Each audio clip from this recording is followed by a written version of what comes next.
ትንቢተ ሕዝቅኤል ምዕራፍ 1 በ30ኛው ዓመት በአራተኛው ወር ከወሩም በአምስተኛው ቀን በኮቦር ወንዝ በምርኮኞች መካከል ሳለው ሰማያት ተከፈቱ፣ የእግዚአብሔርንም ራእይ አየሁ። ንጉሥ ዮአኪን በተማረከ በአምስተኛው ዓመት ከወሩም በአምስተኛው ቀን የእግዚአብሔር ቃል በከለዳውያን አገር በኮቦር ወንዝ ወደ ቡዝ ልጅ ወደ ካህኑ ወደ ሕዝቅኤል መጣ። የእግዚአብሔርም እጅ በዚያ በእኔ ላይ ሆነች። እኔም አየሁ፣ እነሆም ከሰሜን በኩል አውሎ ነፋስና ታላቅ ደመና የሚበርቅም እሳት መጣ። በዙሪያውም ጸዳል ነበረ። በመካከልም በእሳቱ ውስጥ እንደሚብለጨለጭ የወርቅ ምስያ ነበረ።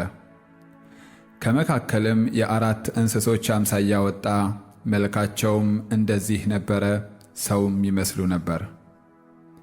ለእያንዳንዱም አራት ፊት፣ ለእያንዳንዱም አራት ክንፍ ነበሩት። እግሮቻቸውም ቀጥ ያሉ እግሮች ነበሩ። የእግራቸውም ኮቴ እንደ ጥጃ እግር ኮቴ ነበረ፣ እንደ ተወለወለ ናስም ይብለጨለጭ ነበር። በክንፎቻቸውም በታች በእያራቱ ጎድናቸው እንደ ሰው እጅ ነበረ። ለአራቱም እንደዚህ ያሉ ፊትና ክንፍ ነበሯቸው። ክንፎቻቸው እርስ በርሱ የተያያዘ ነበረ፣ ሲሄዱም አይገላመጡም ነበር። እያንዳንዱም ፊቱን አቅንቶ ይሄድ ነበር። የፊታቸው አምሳያ እንደ ሰው ፊት ነበረ። ለአራቱም በስተቀኛቸው እንደ አንበሳ ፊት፣ በስተግራቸውም እንደ ላም ፊት ነበራቸው። ለአራቱም ደግሞ የንስር ፊት ነበራቸው። ክንፋቸውም በላይ ተዘርግቶ ነበር። የእያንዳንዱም ሁለት ክንፋቸው የተያያዙ ነበሩ። ሁለቱም ገላቸውን ይከድኑ ነበር። እያንዳንዱም ወደፊት ቀጥ ብለው ይሄድ ነበር። መንፈስም ወደሚሄድበት ሁሉ ይሄዱ ነበር፣ ሲሄዱም አይገላመጡም ነበር። በእንስሶቹም መካከል እንደሚነድድ የእሳት ፍም ያለ ምስያ ነበረ።